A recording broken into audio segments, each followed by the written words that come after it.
दिया इसका हम लोग ऑल क्वेश्चन आंसर इस वीडियो में आपको हल कराया जाएगा। तो दोस्तों आप लोग अंत तक हमारे साथ बने रहिएगा। चलिए तो हम लोग शुरू कर रहे हैं।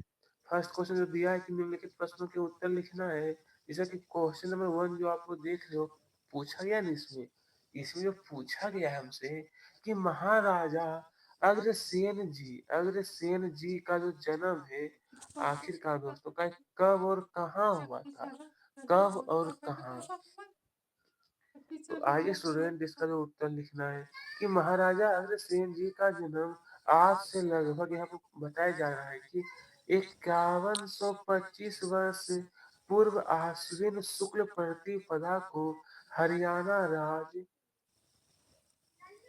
दोस्तों ये जो देखें हरियाणा राज्य के हिसार जिले के प्रताप नगर में हुआ था। उनके पिता का नाम महाराजा वल्लभ था। क्या था दोस्तों?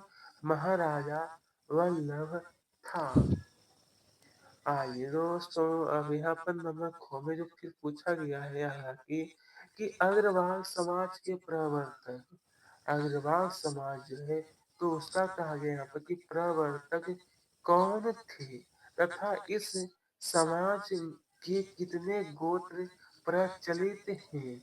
तो उत्तर हो जाए कि महाराजा श्री अग्रसेन जी अग्रवाल समाज के प्रवर्तक थे। इस समाज के 18 गोत्र हैं।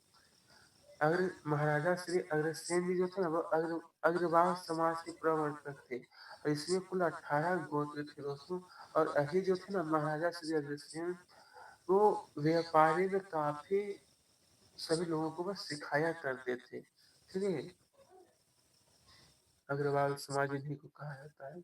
अब क्या नंबर गो में कि महाराजा अग्रसेन ने राज में किस परिपाटी का चलन प्रारंभ किया। तो आइए दोस्तों इसका उत्तर आपको मैं बता लिखना है कि महाराजा अग्रसेन ने एक परिघाटी बनाई थी कि यदि कोई व्यक्ति उनके आग्रहा राज में आकर बसता है तो प्रत्येक व्यक्ति परिवार उसे एक ईंट और एक रुपया देगा। क्या दोस्तों? उसे एक ईंट और एक रुपया देना पड़ेगा। आइए नंबर घ में फिर पूछा कि अग्रसेन जी के राज में लोकतांत्रिक शासन व्यवस्था कैसे बनाई गई थी। तो आइए दोस्तों इसका उत्तर लिखना है कि महाराजा अग्रसेन ने अपने राज्य में सुव्यवस्था बनाए रखने हेतु 18 गणराज्य बनाए। प्रत्येक गणराज्य से एक निर्वाचित प्रतिनिधि होता था। ये प्रतिनिधि शासन परिषद के सदस्य होते थे। इनके परामर्श से ही राज का शासन चलता था। किसका दोस्तों? इसका जो सही उत्तर होगा वो राज का शासन इन्हीं के द्वारा चलता था। ठीक है। चलिए स्टूडेंट यहाँ पर जो फिर पूछा गया है यहाँ हालांकि देखिए यहाँ पर जो आप लोग दिख रहा है यहाँ पर कि महाराजा अग्रसेन ने पशु बलि प्रथा क्यों बंद की थी। तो कि स्वभाव से धार्मिक महाराजा श्री अग्रसेन को यज्ञों से बहुत लगा था। उस समय यज्ञों में पशु बलि पशु बलि की कुप्रथा प्रचलित थी। उन्होंने सोचा कि यज्ञ जैसे पवित्र कार्य में पशु बलि क्यों। वे हिंसा को दुष्कर्म और घोर पाप मानते थे।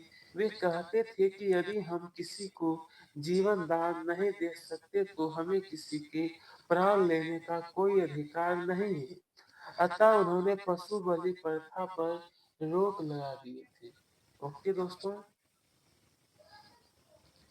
चलिए तब हम आगे देखते हैं। अब यहाँ पर जैसा कि आपसे पूछा गया है कि भाषा अध्ययन में कि पाठ में से संयोजक। आखिरकार दोस्तों पूछा गया कि पाठ में से संयोजक चिन्ह वाले शब्द छाट कर लिखिए।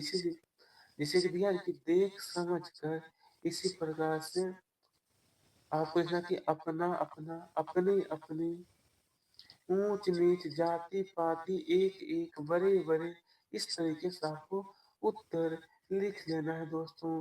जब हम लोग आगे की ओर देखेंगे, तो आगे जो पूछा गया प्रश्न 2 में निम्नलिखित मुहावरों, हालाँकि ये जो आपका दिया है कि मुहावरों का वाक्यों में प्रयोग कीजिए।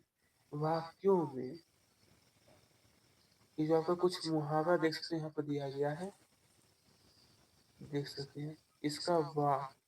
तो फर्स्ट नंबर का उत्तर लिख सकते हैं आप लोग ये देख करके कि पाठ पढ़ाना, कि रानी लक्ष्मीबाई ने अपनी वीरता से अंग्रेजों को युद्ध कौशल का अच्छा पाठ पढ़ाया। इस प्रकार आ आमादा आमादा रहना। तो देखिए इसका आंसर आपका ये है ख नंबर का, ये क नंबर, ये ख नंबर दिया है। इसी प्रकार से दोस्तों जब आगे देखेंगे, ये नंबर घ दिया है और ये नंबर घ का उत्तर है। नंबर ग और घ, ये लास्ट वाला जो आपका दिया अंतिम दिया है। स्टूडेंट ये जो आप लोग देख रहे हैं अंतिम जो दिया लास्ट वाला ये रहेगा, ठीक है।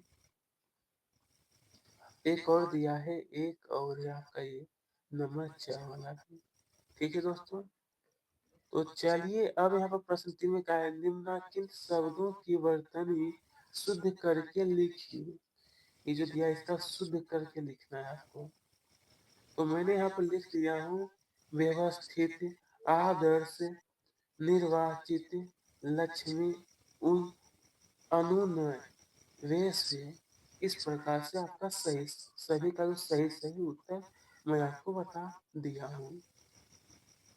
इसी के साथ हम लोगों ने यह पाठ का जितने भी आपका प्रश्न दिया गया था, मैंने सभी का एक एक हल कराने का प्रयास किए थे। धन्यवाद दोस्तों। हे दोस्तों,